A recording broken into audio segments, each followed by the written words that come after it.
Welcome to our USMLE Facebook Live series. We're joined by the wonderful Russell Heckburn. How are you doing today, Russell? I'm doing well. I'm calling in from good old Toronto, Canada. So getting some good fresh air up here, just saying hi, but came on as usual to pass some knowledge on to those that want to tune in today.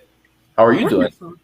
I'm good. You know, still in Chicago, loving the office. Of course. You know? Not Canada, but it's good.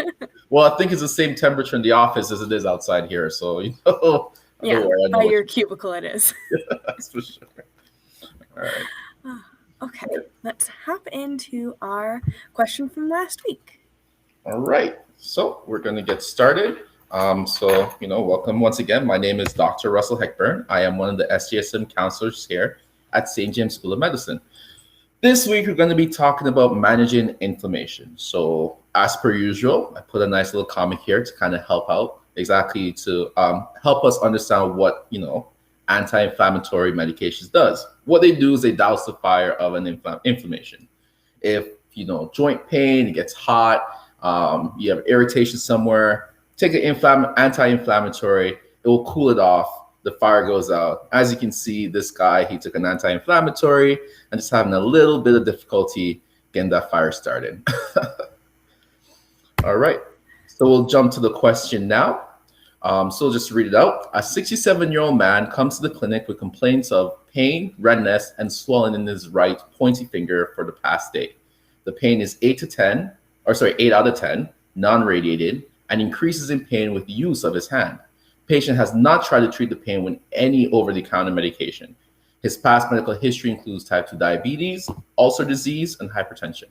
He does not know what his current medication list consists of.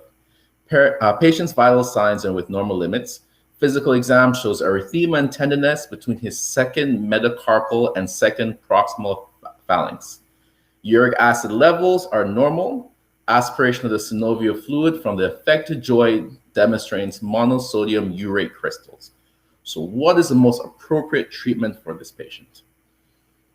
And then we have 5 answer options here.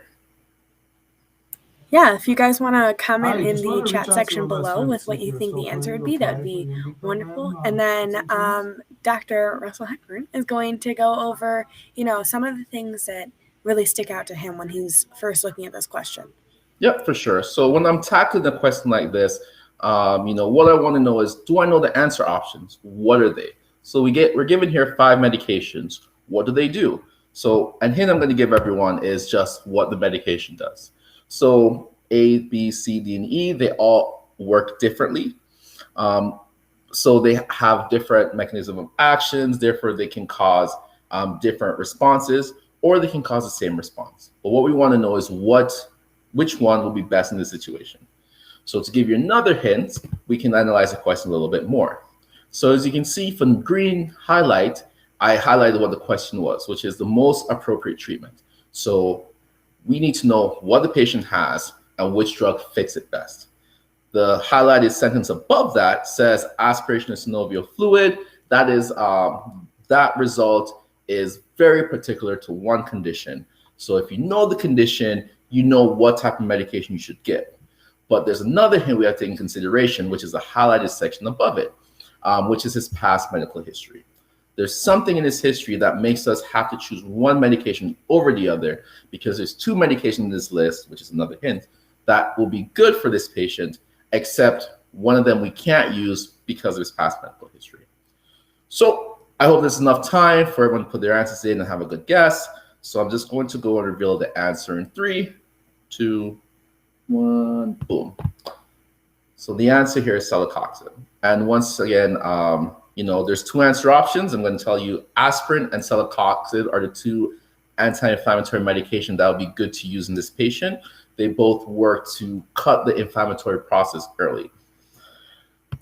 All right, so as usual, what I do when I go through questions, I look at the other answer options. So we'll start off with allopurinol and probenecid.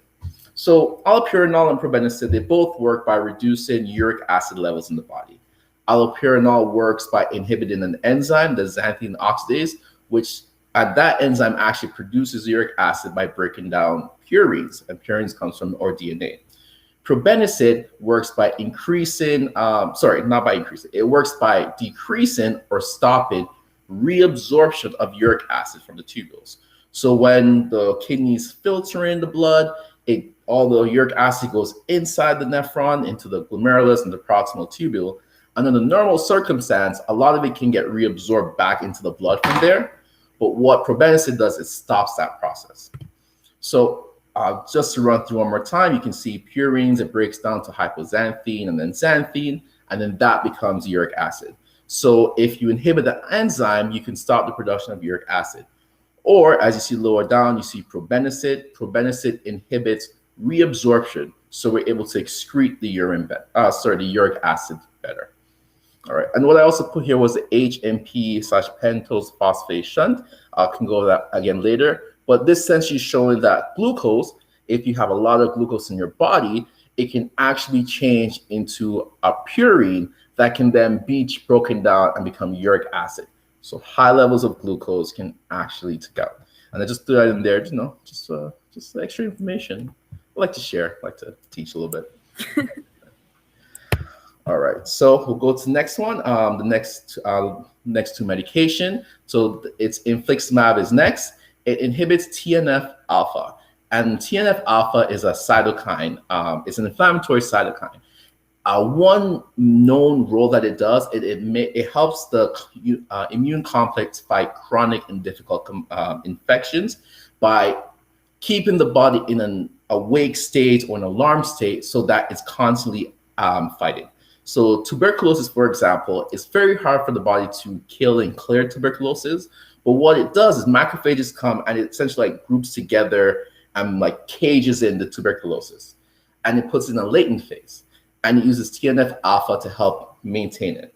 If we inhibit TNF alpha, then the TB can become loose and it can create an infection. So we don't give infliximab when they have a chronic infection.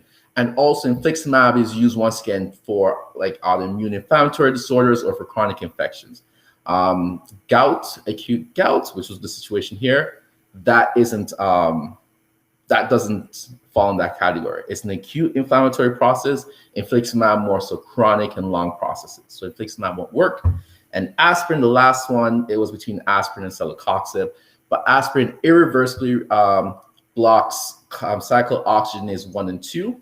So it'll be a good inflammatory process, except for the fact that cyclooxygenase 1 is found in the GI system, and that enzyme creates prostaglandins that maintains the lining of the GI or the stomach, sorry. So if you inhibit the enzyme, you reduce the prostaglandins, you then weaken the lining of the stomach, and then you can have more ulcers formed. So if someone has a history of ulcer disease, we don't want to make it worse. So that's why we chose Celecoxib, because Celecoxib is selectively on cyclooxygenase 2. That is more on inflamed tissue, damaged tissue, not so much in the GI, so we can inhibit the inflammatory process in those areas without affecting the GI as much. All right, so before we go on to talk about medication, let's backtrack to gout. The vignette was talking about a patient with gout. And, once again, this is a question we can learn as much as we can from it. So this is a good time for us to review gout to make sure that we know what gout is. So it's most commonly seen in men of increasing age, especially those with atherosclerotic risk factors. And that's hypertension, dyslipidemia, which is like high cholesterol or high LDH, obesity or insulin resistance or diabetes, which can all mean like increase in lipids in the blood, increase in sugars in the blood. And as I mentioned before, high levels of glucose can actually eventually break down to uric acid and cause exacerbation of a gout attack. It can also be triggered by red meat or seafood, which are very high in purines. And as I said, purines are from DNA. So red meat, seafood has a lot of cells, very dense. We eat it, we absorb it, all those DNA gets broken down to uric acid, and it can cause a gout attack. Alcohol intake can also cause a gout attack by inhibiting clearance of the actual uric acid. So it blocks how we can clear it from our body. And the metatarsal phalangeal joint, aka the big toe, is most commonly affected. In fact, a lot of questions have like an elderly male who has a throbbing big toe that came out of nowhere. gout attack. All right, but there's also other joints as well. In this vignette was a finger joint. You can also see it in other toes, in the knees, and the ankles as well. But to define what gout is, essentially it's just when monosodium urate crystals, they deposit into a joint space. When they're there, circulating macrophages and circulating immune cells will come in, see it, try to get rid of it. Because it's a crystal, it's hard to dissolve and break down. So cytokines get released, interleukins get released, macrophages and everything try to recruit every other cell in. They dump all these enzymes and interleukins in to try and clear out the process, and that causes the pain, inflammation, and joint destruction. I like to think of it like a car crash. So car crashes, obviously. Then the police comes and sees it. Police tries to clear up everything, realize there's fluid leaking, realize it's a mess here. So then they call the tow trucks, and the more cops show up, and everything shows up. Tow truck throws all this sawdust in to get all those fluids from the cars and get rid of it. But when this all clears up, what happens is the cartilage that lines the bones in the joint, they get affected. They get damaged, they get torn up, the integrity of it is weakened, and that causes joint destruction. So if you have repeated attacks, you can have repeated episodes of minor joint destruction to a point where it just becomes too much and the joint is gone. Episodes are usually due to high uric acid levels. As I said, it's sediments in the cartilaginous regions, and leads to inflammation. It's mostly due to decreased excretion. So usually we have a problem clearing the uric acid from our body. That's why we have a gout attack, not because we're producing too much uric acid.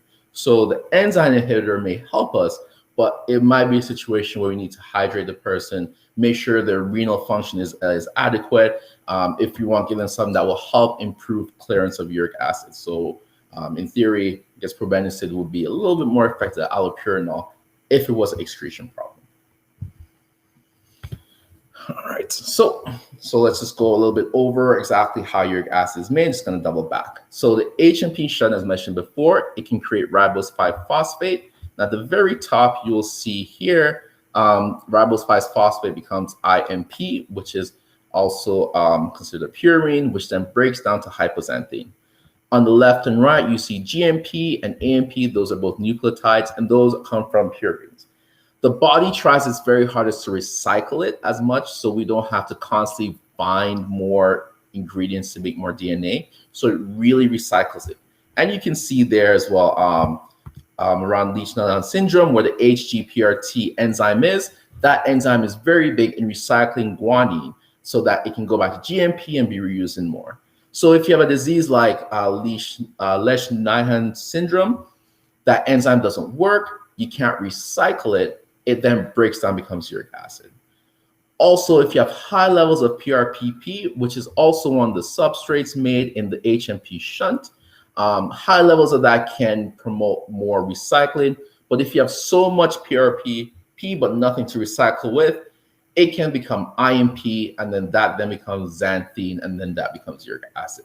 So this whole pathway essentially shows how uric acid can be made in the event there's an issue in terms of the recycling process of it. All right, and I also just want to point out where in the joint we feel it. So if you were to take your hand, like this, you have your thumb. From the tip of your thumb to the first joint, this is the interphalangeal joint right here. Then from this joint to this joint, you have the proximal phalangeal. This one is a distal, this one's proximal. This right here is a metacarpal, this is a phalangeal. So the metacarpal phalangeal joint is where it commonly occurs. If you look at your big toe, also the same thing, your hand and your foot look the same. So you have the bone here, joint, then another bone here, then joint. It's this joint that gets affected, not up here, but this. So imagine having this joint hurt all the time, and every time you move your hand, you start to realize like you can't move anything without somehow shifting it. So it's so painful that when someone presents, we just gotta tackle it, just treat it, try to get out of the way, and then after you treat the acute phase, then we can discuss about, if they need chronic management. So after we've done a review of gout, what causes it, where it affects, let's now discuss the treatment.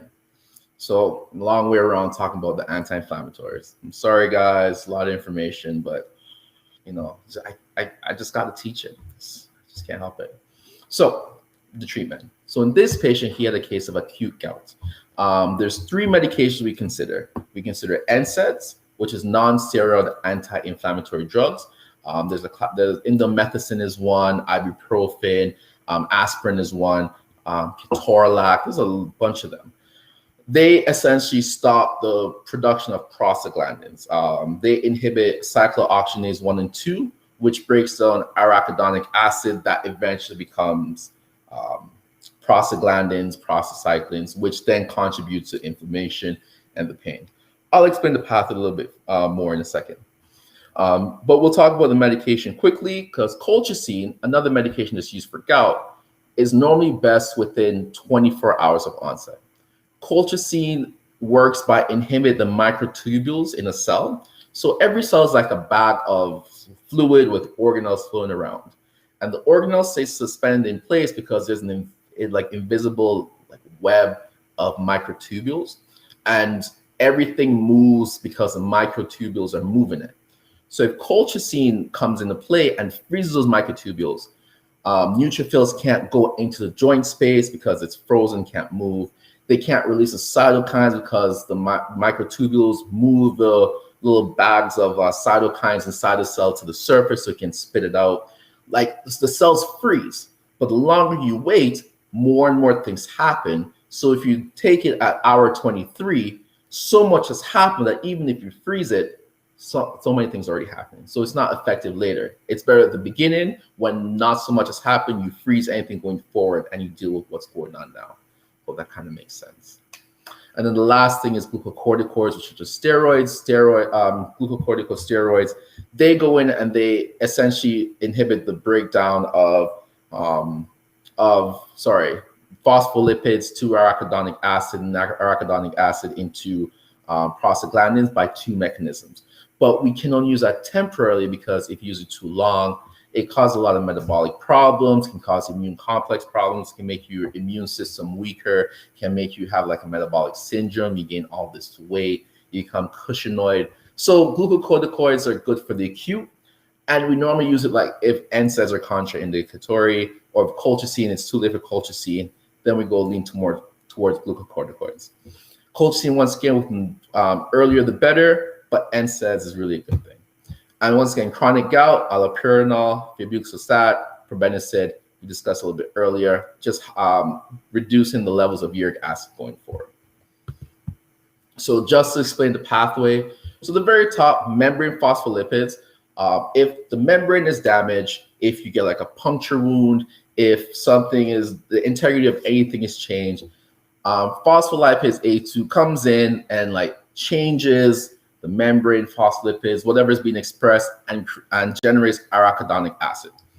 That can go down 2 pathways. It can go down it can be metabolized by it can be changed by 5 lipoxygenase, and that creates symptoms like allergy, asthma, like bronchospasm, can cause neutrophil chemotaxis, can cause a lot of stuff going on, but not really pain and inflammation. I see more like allergy and asthma. And then to fight this pathway, you're actually helping improve allergy and asthma symptoms. So we look at the other pathway where COX-1 and COX-2 come into play. They both change arachidonic acid to cyclic endoperoxidases, which then becomes either prostacyclins, prostaglandins, and thromboxanes. It can they have effects of on smooth muscle. They can increase or decrease the tone. They have effect on platelet aggregation by increasing or decreasing platelet aggregation. Depends on what is being produced, where it's being produced, and what it's acting on. But prostaglandin is one of the side effects it can cause. It can cause pain and it can cause inflammation. And I'll discuss a little bit more about how it does that. So in the body, we have different areas where we have these enzymes. So cyclooxygenase 1, cyclooxygenase 2. The GI mucosa, as I said, has cyclooxygenase 1, which supports the gastric lining. Kidney has 1 and 2, which helps increase afferent arterial dilation. So more blood is able to rush to the kidney, raising the glomerular filtration rate, which then makes a lot more fluid and solutes enter the tubules in the kidney, and then we can excrete more water and salt, and it kind of helps balance it. So if we take, the third one, cardiovascular, cyclooxygenase 1 promotes platelet aggregation and vasoconstriction, and that's through thromboxane, while cyclooxygenase 2 causes vasodilation and inhibits platelet aggregation, and that's through prostacyclins. So each area has a different cyclooxygenase, and based on where they are will depend on the effect that they have.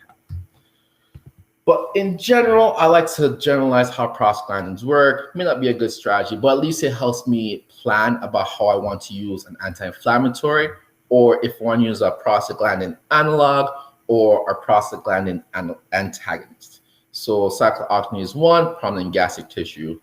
2 is normally implicated in pain and inflammation because prostaglandins E2 actually sensitizes the pain receptors so that the threshold is a lot lower, so we feel more pain.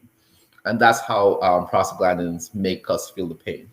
And cyclooxygenase 3 is seen in brain tissue. So this is a chart I got, which kind of breaks down where all the prostaglandins are. I actually found this on Wikipedia, and I tell my students all the time, Wikipedia is a good resource. I normally say cross-reference with 1 or 2 more other sources just to be fair, because it is open access and people can edit it. But it's good for you to at least get a good idea, follow the references, because there's a lot of citations. They give a lot of sources and citations. So you can always fall down that rabbit hole in learning. It's kind of not that weird. But, I'm just a big nerd, so let me be. But you can find this online to give you an idea of what the different types of prostaglandins do. Also, there's so many different types. There's D, E, F. There's prostaglandin G that becomes prostaglandin A that becomes prostaglandin I. There's all these different subtypes. There's EP1, 2, 3. There's so many different prostaglandins. It's hard to keep track, but kind of have a general idea. As I said, it works on smooth muscle, and it also affects platelet aggregation. That's a good generalization of how it works. And then if you think about, if you inhibit these cyclooxygenase inhibitors, it can cause a slew of side effects, because cyclooxygenase 1 and 2 inhibitor, like aspirin, because it's in the GI, it's in the kidney, it's in the uterus, it's everywhere. If you inhibit that, you reduce the production of prostaglandins. So the effect of prostaglandins, which is probably vasodilation or bronchodilation, can result in bronchospasms, for example. So then you have like an asthma attack, or you have a cough and you can't deal with it. Or because you reduce the prostaglandin production, then the afferent arteriole is no longer dilated, it starts to constrict. Then you have less blood going to the kidney, and then that can cause some slight kidney ischemia, reduced GFR. That can trigger the renin angiotensin aldosterone system to help increase renal flow. But the good thing is it stops pain, and it can help inhibit pain, and it can also help inhibit inflammation. So we try to limit the amount, we try to limit the time that they're taking it, so that all these other symptoms on the right-hand side, ingredient in red, don't become a big factor for the patient. That what the positive effect that we want for the patient, we're able to get it, and we can hopefully get it before the negative side effects come into play. And this is also, another guide. There's a lot of resources out there to help you understand how prostaglandins work, prostacyclins, that whole pathway for sure. But I think the biggest thing from this is to understand that in this vignette, we're looking for a medication that can inhibit the inflammatory process. In this situation, it was mediated by prostaglandins, particularly E2. So we need to inhibit the production of it, inhibit the propagation of it, and cyclooxygenase inhibitors are best. To repeat one more time, because the patient had an ulcer, we want to choose some that doesn't inhibit cyclooxygenase 1. So we chose Celecoxib, which is only cyclooxygenase 2. And I think that's a good summary. But I'll throw in some extra facts just for giggles. Interestingly enough, alcohol and lactic acid use the same excretion sites in the kidney as uric acid. So if you drink too much alcohol, or if you have a condition that generates a lot of lactic acid, like von Gout disease, you can actually cause retention of uric acid. And as mentioned before, most causes of gout is because we cannot clear uric acid. So someone who's binge drinking, who had a previous episode of gout, is most likely going to get another episode of gout because they had it before. And also, once you have it, you may have it again. Another fun fact about gout, which is really not fun, is when you do the blood work, the uric acid levels can actually be normal at the time of the attack. Just like we saw in the patient earlier, their uric acid was normal. But after the attack, the uric acid can actually stay elevated. So it's hard to track the patient's improvement or how they're doing on the course, because uric acid levels aren't a reliable prediction.